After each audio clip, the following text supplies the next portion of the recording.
Bonjour à toutes et à tous et bienvenue dans le podcast Women of Power.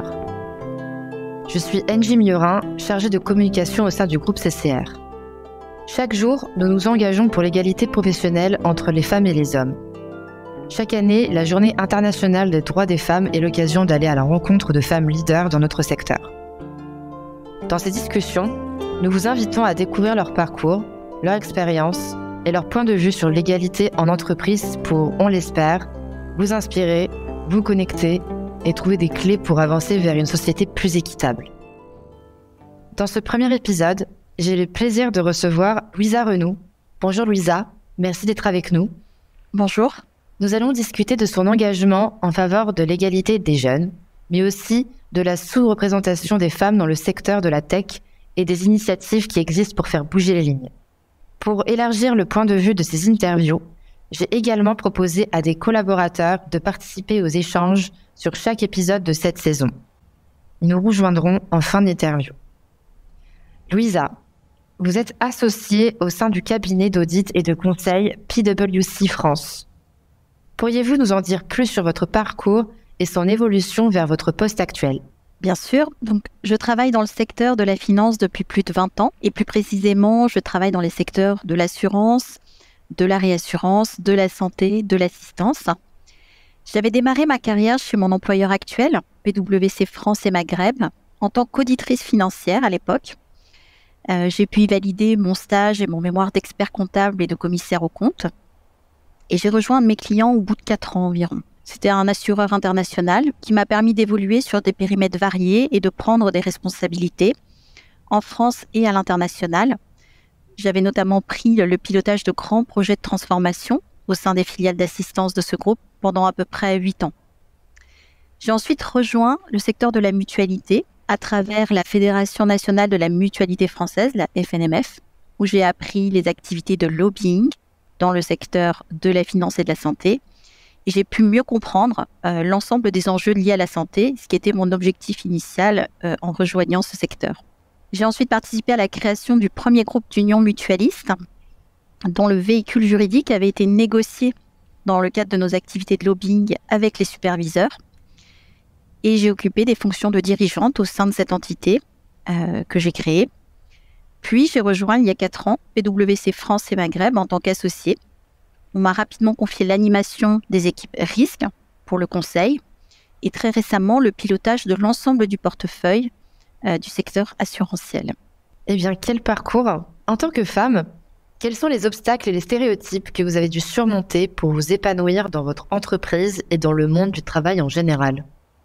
En tant que femme, et je vais vraiment essayer de rester concentrée sur cette question-là, je pense que ces principaux obstacles et stéréotypes auxquels on est confronté, ils sont beaucoup liés finalement à différentes étapes de vie. Quand on est une jeune femme, il y a toute la question de la confiance en soi, de la prise de risque, parce qu'on n'a pas toujours eu dans notre éducation des incitations à nous comporter de manière absolument identique aux garçons. Dans les étapes de vie, je dirais également qu'il y a la question de la maternité, des grossesses, qui sont des périodes autour desquelles la progression salariale, en tout cas dans mon cas, n'avait pas été évidente. J'ai eu 3 enfants.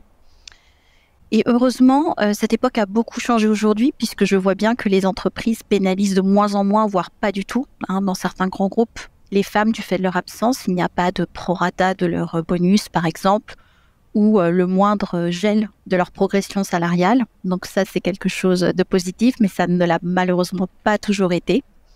Toujours autour de la question de la maternité, et dans le cadre d'un recrutement, par exemple, je me souviens d'avoir été questionnée sur mes capacités à gérer un poste à l'international qui comportait des déplacements. Et à l'époque, j'avais des enfants de bas âge.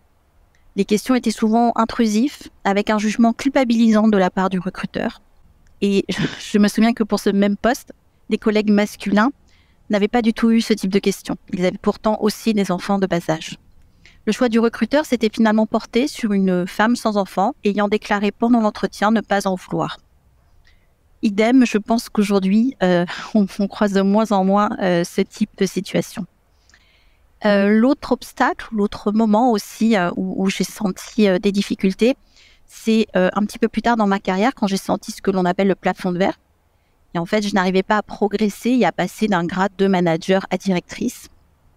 À l'époque, j'entendais souvent des phrases qui commençaient par « tu es trop jeune, tu n'as pas assez de bouteilles ». Alors que finalement, la personne qui avait été retenue à l'époque sur le poste que je convoitais avait à peine 2-3 ans de plus que moi en termes d'expérience. Voilà, donc quelques exemples un peu vécus de ce qu'ont été les obstacles ou les stéréotypes pour moi. Et du coup, j'arrive à ma troisième question. À votre avis, quelles actions seraient-il nécessaires de mettre en œuvre pour favoriser l'accès des femmes aux postes de direction ? Alors, je pense que sur ces sujets-là, il y a beaucoup de choses aujourd'hui qui sont faites et qui continuent d'être faites, notamment tous les sujets de sensibilisation des dirigeants à cette question d'avoir plus de femmes à leur côté et à leur intérêt réellement d'en avoir plus à leur côté. Et d'ailleurs, les femmes ont besoin d'avoir plus d'alliés masculins. Je pense aussi que les entreprises peuvent mettre en place des politiques beaucoup plus volontaristes pour réduire les écarts.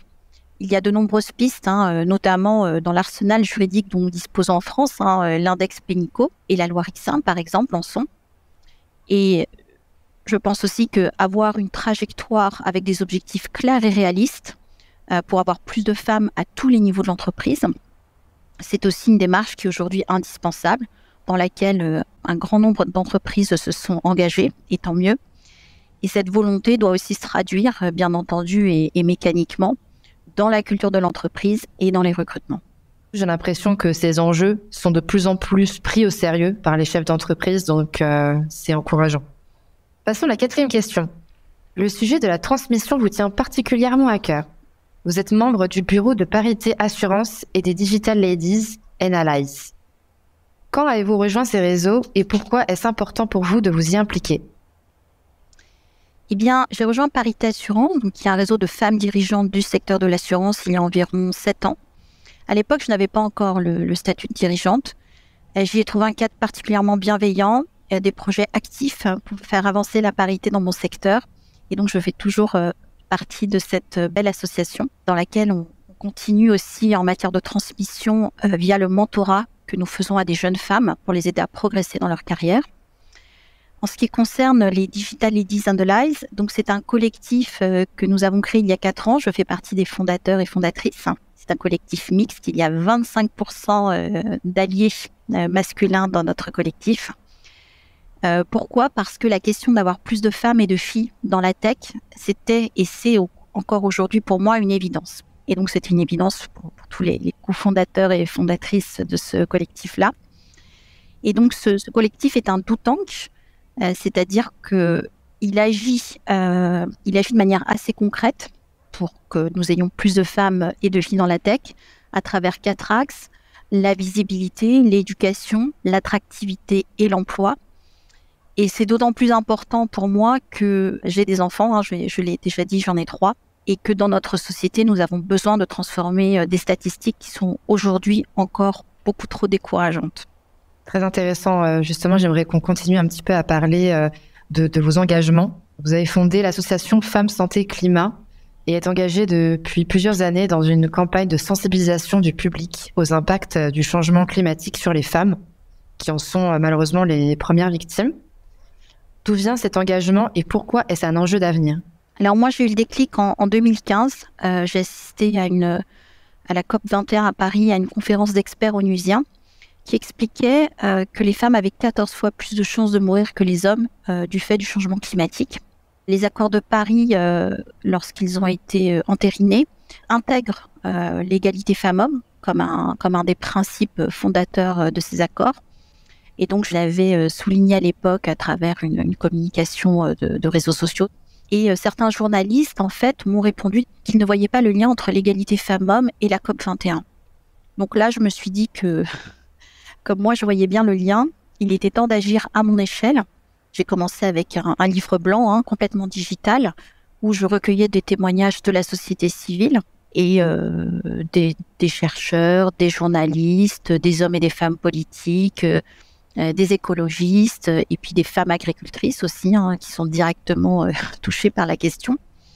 Et puis, au fur et à mesure, j'ai aussi cherché à montrer les solutions parce que pour moi, la question climatique est très anxiogène et je voulais prendre le parti de trouver des solutions et de me dire que la génération qui arrive sera la génération de solution makers. Donc, trouver des solutions dans la société civile, j'en ai trouvé plein. Il y a des gens formidables aujourd'hui qui montent des entreprises incroyables, qui font des actions à l'école incroyables. Et donc, j'avais envie de les mettre en avant. Et puis, au fur et à mesure, dans ma démarche, j'ai rencontré plein de partenaires qui m'ont rejoint, donc UNICEF, BPI France, l'UR20 et beaucoup d'autres. Ce qui m'a permis d'élargir finalement mon discours, mes témoignages, et également la façon dont j'ai pu les transmettre à travers des conférences en France, mais aussi à l'international, jusqu'à l'ONU. Donc, c'est comme ça que je me suis lancée dans Femmes Santé Climat. C'est vraiment impressionnant, c'est fantastique et cela donne beaucoup d'espoir pour le futur. Pour cette 6e et dernière question, j'ai maintenant le plaisir d'accueillir Bertrand Labillois. Bonjour. Bonjour Bertrand, bienvenue. Donc, vous êtes président et directeur général de CCRE. J'aimerais vous poser une question à tous les deux pour croiser votre vision. Les femmes sont sous-représentées dans certains métiers, dont les métiers du numérique. Selon un rapport publié par l'association Femmes Numériques en 2020, elles représentent toujours moins d'un quart des effectifs dans les métiers du numérique, soit 23%. Et c'est similaire pour l'entrepreneuriat. Le baromètre publié chaque année par le collectif Sista indique que pour l'année 2020, plus de 90% des fonds levés l'ont été pour des startups fondées par des équipes entièrement masculines. Selon vous, que faudrait-il changer pour lutter contre ces disparités ? D'abord, je voudrais vous féliciter pour aborder le sujet sous l'angle, non pas de la parité, mais sous l'angle de la mixité. Alors, il faut agir à la racine. Louisa a pointé du doigt dans son intervention le biais dans l'orientation scolaire, qui s'est malheureusement aggravé très récemment. Je pense qu'il y a un autre biais, qui est un biais culturel, préférence ou une attirance préférentielle des jeunes hommes pour les métiers et les positions les plus rémunérateurs, et une attirance préférentielle des jeunes femmes pour les métiers qui sont plus porteurs de valeur. Je tente ma chance avec cette interprétation-là, mais ça se retrouve à tous les niveaux, et pas seulement d'ailleurs dans les exemples que j'ai cités. Alors, maintenant qu'on est avec ce double biais, à la fois d'orientation scolaire et culturelle, qu'est-ce qu'on peut faire pour améliorer la mixité ? Pour le début de carrière, malheureusement, on est tributaire de ce que produit le système scolaire et universitaire. Donc, il faut d'abord agir à la racine. Ensuite, les entreprises doivent se prendre en main. Et je pense qu'il y a une façon très simple de forcer la transition et l'accélération de cette transition, c'est de nommer des directrices à la tête des directions qui sont typiquement masculines. Et c'est très important pour la représentation, c'est un signal qu'on envoie. Et c'est un signal qualitatif qui est au moins aussi important que le signal quantitatif de la composition des comités exécutifs, où là aussi, à CCR, je pense qu'on est assez exemplaire, puisque nous avons au niveau du groupe 6 femmes pour 15 membres du COMEX, et au niveau de CCR, nous avons 4 femmes pour 9 hommes dans le COMEX, y compris le président. Et puis, ça se renforce à travers les décisions de formation professionnelle qu'on paye à ces cadres prometteurs. Nous avons dans le secteur de l'assurance un MBA professionnel qui s'appelle le CHEA. Il y a des formations pour que les femmes deviennent administratrices. Voilà, ça c'est des choses qu'on peut faire à notre niveau, sans attendre que effectivement le système scolaire et universitaire produise naturellement cette mixité à laquelle nous aspirons tous. Merci Bertrand. Bertrand illustre bien le concept d'allié que j'évoquais un petit peu plus tôt dans cet échange, c'est-à-dire que on a besoin de toute façon que des hommes portent au plus haut niveau leurs convictions et permettent finalement par des actions assez concrètes de créer ce changement. Pour revenir un petit peu sur le sujet de la création d'entreprises aussi, il y a effectivement, on l'a dit, le sujet du recrutement, le sujet des filières éducatives et de leur attractivité. Il y a aussi donc pour ces femmes entrepreneurs, créatrices d'entreprises en France, on en a 40%, 10% dans l'innovation et la tech. 73% de leurs entreprises existent toujours après 3 ans de vie, donc sont tout à fait des entreprises viables. Mais on voit bien que ces mêmes femmes ne sont que 2% à pouvoir lever des fonds. Donc on a un problème de proportion. Les projets des femmes entrepreneuses ont souvent une dimension sociétale très forte. C'est souvent dans les secteurs de la santé, de l'éducation. Très très souvent, il y a une dimension et un apport pour la société qui est très important. Elles demandent souvent beaucoup moins d'argent que les hommes dans le cadre de leur levée de fonds, et elles le demandent beaucoup plus tard. Souvent, elles s'appuient sur leurs propres fonds propres, elles ne se rémunèrent pas, elles cherchent de la love money. Comment est-ce qu'on travaille pour que cette spécificité soit acceptée, ou bien que les femmes s'adaptent finalement au code des investisseurs qu'elles ont en face d'elles, parce qu'il s'agit bien d'investisseurs. Aujourd'hui, on a très peu de femmes business angels. Elles ne représentent que 10%. Et évidemment, comme le disait Sista, 90% des levées de fonds le sont par des équipes exclusivement masculines. La solution n'est pas non plus pour une fondatrice de céder son entreprise à des hommes pour pouvoir lever des fonds. Ça, je n'y crois pas non plus. Donc là, je pense que concrètement, on a certainement des actions à mener, que ce soit le gouvernement, les banques publiques d'investissement ou même donc les fonds impact qui peuvent être créés par des acteurs institutionnels, privés, pour essayer de faire bouger un petit peu donc cette statistique. Merci Louisa d'avoir partagé votre parcours et votre expérience. Merci également à vous Bertrand. Une discussion riche d'enseignements et d'idées pour faire bouger les lignes. Et merci à vous tous de nous avoir écoutés. Si ce n'est pas déjà fait, je vous invite à découvrir les autres épisodes du podcast Women of Power, le parcours de femmes exceptionnelles dans le secteur de l'assurance, qui agissent chacune à leur façon pour un monde plus égalitaire. Si vous avez aimé cette interview, dites-le nous en vous abonnant au podcast, en le notant ou en laissant un commentaire. Cet épisode est le dernier de cette saison 3 de Women of Power. N'hésitez pas à découvrir les épisodes précédents, voire même d'écouter les autres saisons, également disponibles sur les plateformes d'écoute.